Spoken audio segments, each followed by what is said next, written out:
Okay, welcome listeners and viewers to our next episode of Shorts. I have a very special guest with me tonight, who I'm just going to introduce in a short while. For most of you who have been sort of following us on the Talent Coven platform, which hosts Shorts, these are interviews with seasoned industry leaders in different sort of aspects of talent management, leadership, and organizations in general. And today we're going to talk about transformation and the role of HR in transformation as a broad topic. But before I get to the topic, let me introduce an old colleague and friend of mine, Shubhankar Roy Chaudhary, currently the head of HR APAC for Lenovo. But more important, I think conversing with Shubhankar has always been great because he reads a lot. He comes up with some fairly great analytical ideas from his experiences, but also from various projects he works on, very practical as well in nature. That I'm sure that as we go through the conversation, I will and Shubhankar will enjoy it, but also you as a listener will also enjoy it, kind of a thing. I think one other thing before I welcome Shubhankar, I want to add is that he's been a consultant. He's worked for technology companies in many different roles. So he's been like a general HR person, like a HR business partner, but he's also been a technology and data sciences evangelist in a way, and bringing in new perspectives into HR. So Shubhankar, welcome to this chat. Thank you, Vimal. Always a pleasure. Thanks for having me. Great. So Shubhankar, your experience has been around a lot of transformation work in general, right? So in your previous avatars as well, apart from the current role you hold at Lenovo. So I think talk to us about two things, right? One is that in your current experience, what are the sort of 3 or 4 big challenges you see from an organizational transformation point of view? And has it sort of changed over time, or the more we talk about it, the more things remain the same? What's your view? Vimal, I think the whole agility has been the DNA of any industry that we are looking around us. And COVID has further made us be a lot more agile. Personally, if you really ask me, I have been I have seen the transformation very closely in the companies that I've worked with. Right. So firstly, when I used to work with PricewaterhouseCoopers, we were acquired by IBM because IBM wanted to change from being a product company to a services company. And PwC was a part of the acquisition. And I went to IBM as a part of that acquisition. When I was with Nokia also tried a lot to transform itself from being a devices to services and solution. And now when I'm in Lenovo right now, as a company, we have embarked upon what is called a service-led transformation. Mm-hmm. What we're trying to do and achieve is to be a technology provider, right from hardware, services, and solution. So transformation is something that I see in all industries, and Nokia today, and Nokia in the past, and Lenovo today is in the cusp of transformation. Mm-hmm.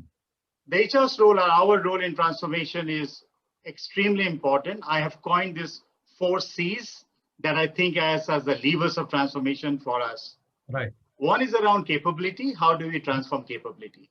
Okay. And which could be a capability study around building capability, buying capability, or borrowing capability. Right. The second C I call is around culture, because how do you transform a company and how do you make culture a part of the transformation?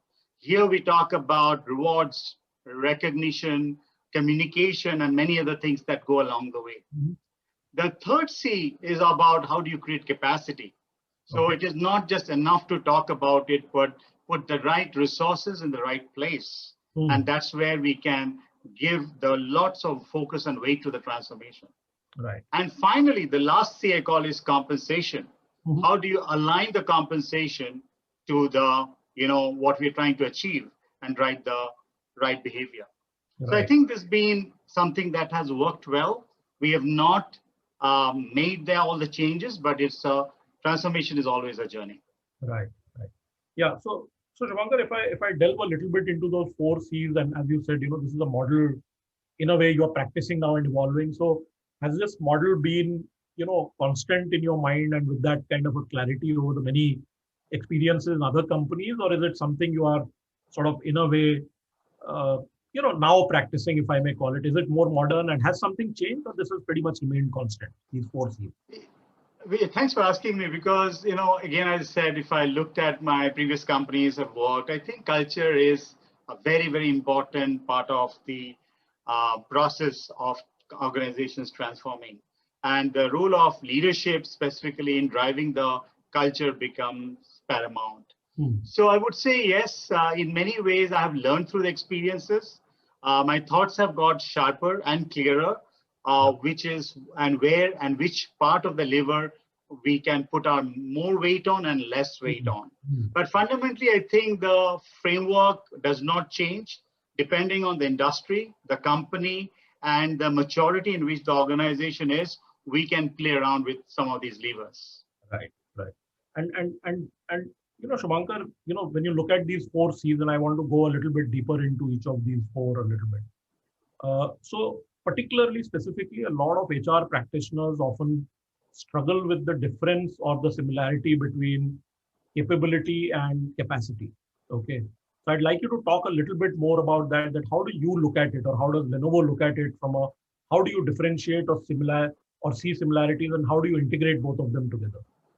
So capacity, when I talk about it, is about what's the investments that we are making in terms of the big bets that as a company we want to pursue. And this can mean taking some very, very well thought through investment decisions, choices on various things. It could be creating a new organization. It could be buying a new organization completely out. It could be changing the organization design. It could be many other things that help us to ensure that we build capacity. The other thing is about how do you calculate the metrics behind the capacity. Right. We perhaps do a very good job of looking at how do we make these investment choices. As an example, what are the people matrices that you can measure? Would it be a revenue productivity? Would it be our labor cost by revenue? Would it be our gross margin by revenue? And do we manage these matrices for our current business? And do we use the same yardstick to measure our future business? Right. So these are some of the ways where we make an annual plan in place and yet review quarterly whether we are going in the right path as we look at our capacity. Talking about capability, this is more to do with 2 parts again. One is the capability of knowledge, and the other is the right kind of capability to the functional vertical that you're responsible for. And how you acquire this capability either is to build, buy, or borrow. So this is how I differentiate between capacity and capability. Okay. And when you talk about capacity and investment, Shubhankar, what is the role HR plays there? Where do you see HR's role in that? Because it sounds as if it's more of a quote unquote a business and a financial call, if you will. So where do you see HR playing a role? Yeah. So Bimal, business is HR and HR is business, I would like to say. However, having said that, it is a triangle where business leader, finance, and HR are equally important stakeholders to the strategic planning process. So HR and my team and I offer advice and guidance to look at what's the current organization design that looks like, which will help us to achieve the goal that we want to achieve for the mid to long term. And at the same time, support the organization with valuable data and insights that will help us to arrive at some decision-making process. So our role is in terms of both offering expertise in organization design and supporting with people matrices to help us go there. The second part of the HR's role is on the capability side. We have an annual talent review process. So we also look at, as a company, what kind of talent do we have by the different talent areas or verticals that will help us achieve the transformation goal. And then that helps us to build the talent strategy. So, Shubhankar, that's great. I think that clarifies, a couple of things. So let me go back a little bit and roll back a little bit into something you started with, which is around agility. Okay. And, one of the topics of discussion very often when I talk to business leaders and, HR folks as well, is the fact that there does not seem to be, let's say, a clarity that agility is not necessarily only about speed. at the end of the day, it's about, what business you are in and how do you sort of link that to results. Okay. So in your own mind and also in the, transformation work you've done, is there a definition of agility you have in mind? And how is it, let's say, different from just, quickening up the process and, trying to do things speedier, with more speed? So if I am allowed to share from my past one very interesting examples on the example of agility. So when I used to work with PricewaterhouseCoopers, it was a partner-driven consulting organization. When we used to go to a customer and get a client to get interested to make a proposal, all that we have to do is to go to a partner with the proposal and then go out to the customer and give the proposal. Now, post the acquisition of IBM, the same process of making a proposal and going to a customer used to take weeks and sometimes months, and there would be 12 to 14 steps. There was a financial assessment, there was a risk assessment, there would be a resourcing assessment, and it goes to multiple set of stakeholders. My point here is not to say that this is better than the others, that IBM system was much more robust and risk-free than the PwC, or PwC was faster. But there was a beauty to appreciate how both the organizations define these two processes.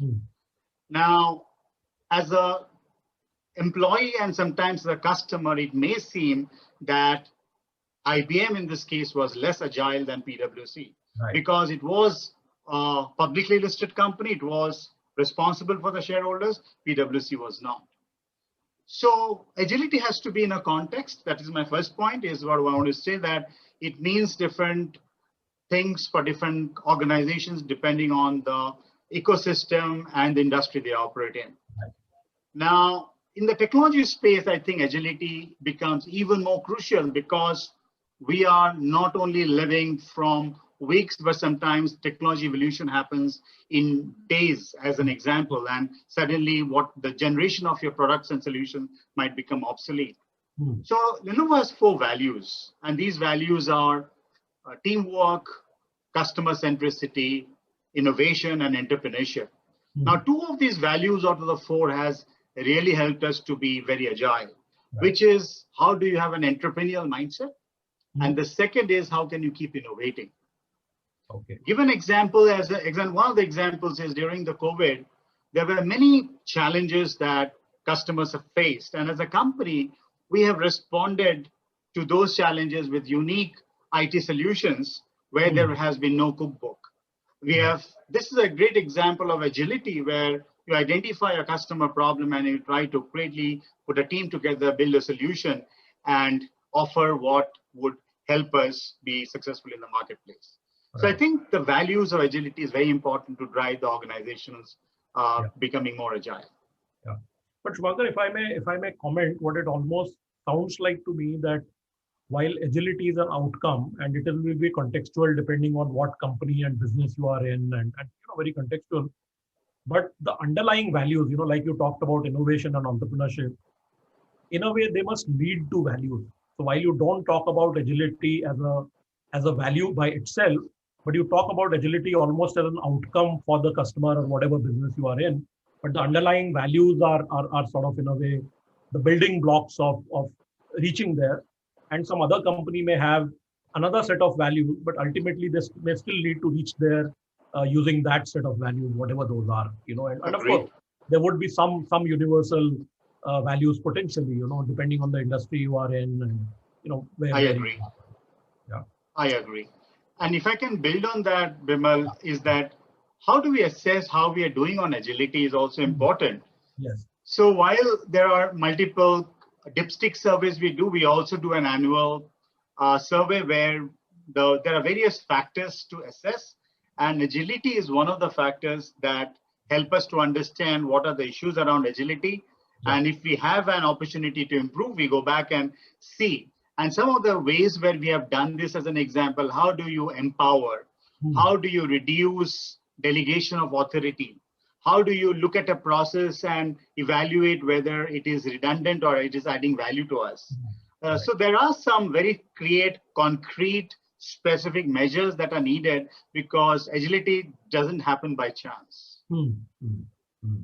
No, that's a great point you make, because sometimes, when we talk about innovation and agility and some of these things, there's at least a school of thought which feels that it's a very esoteric way of looking at it. But what you're also bringing to the table, that there's a whole execution discipline around the whole thing, and which of course Lenovo is certainly known for that execution discipline. From if I look at it from an outside, certainly. So yeah, that's a great point you made on that.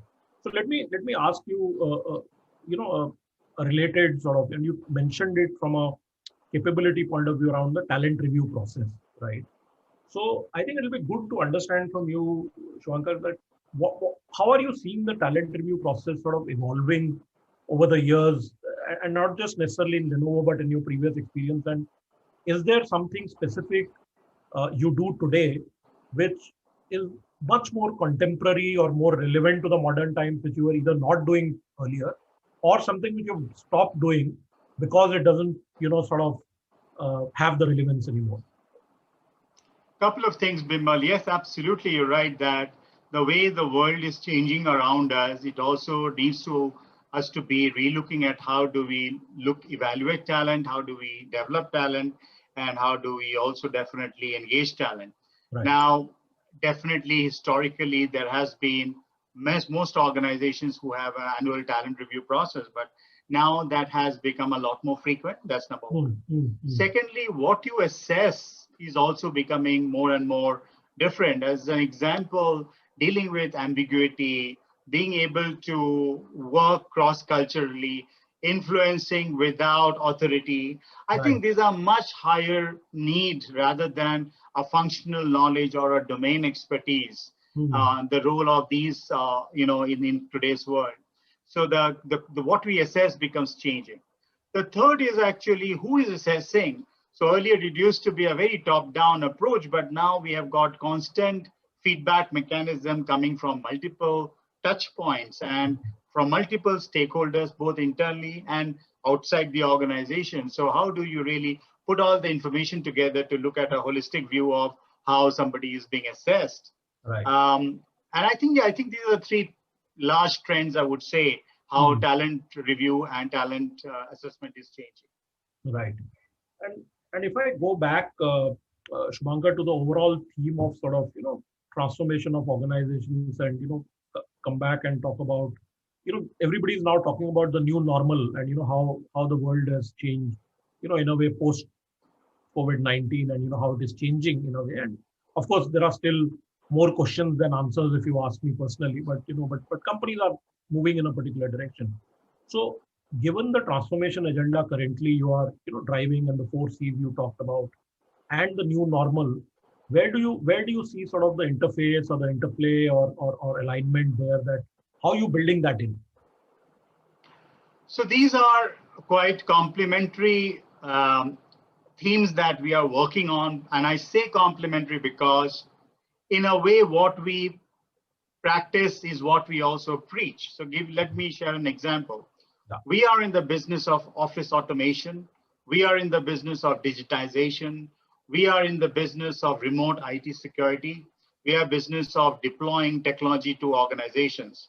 Now, all these things that we're talking about is, fortunately and unfortunately, is an impact of COVID-19. IT budgets that were planned for 5 years down the line has moved forward, and people are spending it today. So in a way, the theme around service-led transformation is very close to our heart, because what we see externally is what we are adopting internally. Now, what are we looking at internally? We try to look at the three things, the whole transformation or the COVID impact in three keywords, which is how has the work of the future changed? How does the workplace of the future changed? And how is the workforce of the future changed? Right. Fundamentally, how is the definition of work is changing? What are the new skills are there? What jobs are going to not exist? And which are the jobs that gives us the biggest shareholder value? So this is the work part. As far as the workforce is concerned, we look at trends in labor migration. We look at nationalistic policies of different governments, which is what is happening to the world. We look at the demand and supply of talents in different parts of the world. We look at remote working policies. And then finally, we look at workplace. How can we create our infrastructure into more collaborative workplace? How can we have hub and spoke models? How can we do absolute 100% remote working for some job roles? So these are some of the conversations going on. However, there is no single magic bullet because different parts of the world is going through different cycles of change. China has gone back to work 1 year ago. There's no remote working in China. North America is now going back to work, and there is a backlash as we are all reading. Yeah. Asia Pacific, interestingly, is right in the middle of the pandemic. Australia, Japan, Indonesia, Taiwan, Malaysia, India, Singapore, all these markets have got new COVID cases. So we cannot have one rule that fits all, that works for everything. And that is a big challenge with all multinational companies today. Yeah. So that also, Shubhankar, links to your earlier point. And, I'm just trying to build some patterns that, this whole thing about agility, that even in the way you deal with, workforce and workplace, I think you will have to have almost local agility in the way you're describing that, different places. So, and that agility may well apply to other processes as well, not just coming back to work, but whether it's your sales process, whether it's your service process, and so on and so forth. And I think that, of course, a lot of companies have been talking about this think global, do local kind of a thing. So it'll be interesting to see how companies adapt that from their own, transformation journey perspective, because each market is also very different, so yeah. And Bimal, you're spot on that. And we have started doing that last year. We have got a concept called site leaders. Okay. So the concept of a site leader is Asia Pacific geography will have a site leader who is responsible for common policies and practices for the entire site. Well-being, engagement, local policies that cuts across all business verticals. Okay. So we have been very quick to adopt that we will have a loosely defined framework at the worldwide organization, but a lot of empowerment at the local level because that's where the rubber hits the road. Right. Yeah, and that's a actually that is one of the, if I may say so, a principle of agility, because if you want quick execution and agility, you can't afford to have very, very tight and rigid frameworks at a global level, because it is, even at a regional level, I'm not very sure, because there are country specific issues and market specific issues as well. So yeah, so that's a good point. Okay. So Shubhankar, if I can expand on that, yes, again, you're spot on, Bimal, that Asia Pacific got 16 markets we operate. Japan is so different from India, and Australia would be so different from Indonesia. So extremely different, actually. So yes, you're absolutely right. So Shubhankar, as we come towards the end of this conversation, I have a couple of questions that I'm going to ask. One is a slightly more personal question, which I'll ask in the end. But before that, given that you played very many different roles in HR, over time, different geographies as well, because I think you've now been in, I don't know, 7 or 8 different geographies from whatever I can remember, at least from the past. If you were to give advice to the modern HR manager, let's say somebody who's, in a way, a few years into the profession, but still early stages kind of thing, what are the 2-3 pieces of advice which you would give the, and particular with reference to, the organizations changing, and the word we used was transformation and all that. In that context, what are 2-3 things you would say to the younger Bimal or younger Shubhankar, if you will? I think, firstly, I have always believed that there is no substitute for hard work and commitment. So that doesn't go away. Fundamentally, I've seen self-drive motivation, self-motivation, hard work, that will be the bedrock of anyone's future growth, success, career. That's uncompromisable. Yeah. In terms of some of the new things that I think which becomes more important than the others, I would definitely place some of the more complex skill sets, like which I shared earlier. Yeah. How do you influence cross-border and cross-culturally? How do you be more open and receptive to diverse point of views and not have a very, very focused way of thinking? So these are skill, adaptability, dealing with ambiguity. These are to me a lot more important than domain knowledge in HR. How much I know compensation, how much I know talent acquisition, how much I know X, Y, Z. So that's my second one. The third one is that I would always encourage everybody to be very aware of what's happening around each one of us in the world of human resources and human capital, in the world of the industries that we operate in the geographies that we play around it, because there's so much that change is so rapid that we have to keep ourselves constantly tuned into the new knowledge that's unfolding in front of us. That's my three things, if you ask me for three. Oh, great. Thanks, Shubhankar. So last question, which is a bit of a personal question, and you can answer it whichever way you like, right? So what are your personal transformation goals or goal over the next, let's say, 20 to 24 months? If you were to say, this is what I am trying to learn, or I'm trying to change, or so what would that be? One or two, whatever you want to share. I have actually been on that journey, and I'm very happy to share. So firstly, to be a better leader and grow more leaders. I've seen you in the past. One of your goals has been, how can you grow other leaders? I think that's an absolute delight and a pleasure and sense of achievement when you grow leaders, who are working for you. Yeah. The second one is on health. I have started taking health a little more seriously than before. So I'm very passionate about two sports, cycling and swimming. Yeah. I cycle in sometimes very crazy hours at 10 o'clock in the night, at 11 o'clock in the night. And when with my music headsets, I've got a bone connection music headset which goes music to the bone, and the ears are kept open for the traffic. So that's my second. Third is actually I have started gardening in a big way. So I've got at least around 30 to 40 different kind of plants and species, right, from leafy vegetables. So my aim is to have at least one meal coming from my own backyard, the balcony garden that I have. So I'm reading a lot about plants and seeds and fertilizers and sunlight. So it's a very, very amazing space. And it's a great satisfaction when you germinate the seeds and see them sprouting, that's an amazing one. That's my third one. And the fourth is, I'm trying to learn more about the world of finance and financial markets. That's also something that keeps me quite interested, because it's not only about the world of money, but what are the business model and what's the moats, what's the disruption that they're doing to the traditional businesses. So that's pretty fascinating. So these are the four things that keeps me busy beyond work.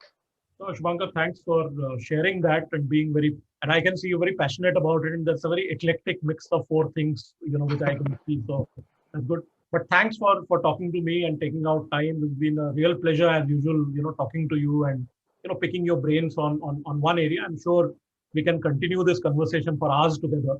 But, given the format of this particular interview, we need to stop and move on. And I hope, Shubhankar and me for sure have enjoyed this conversation. I do hope as you listen in and watch us, you will enjoy this as well as listeners and viewers. So Shubhankar, thank you again for being part of the series.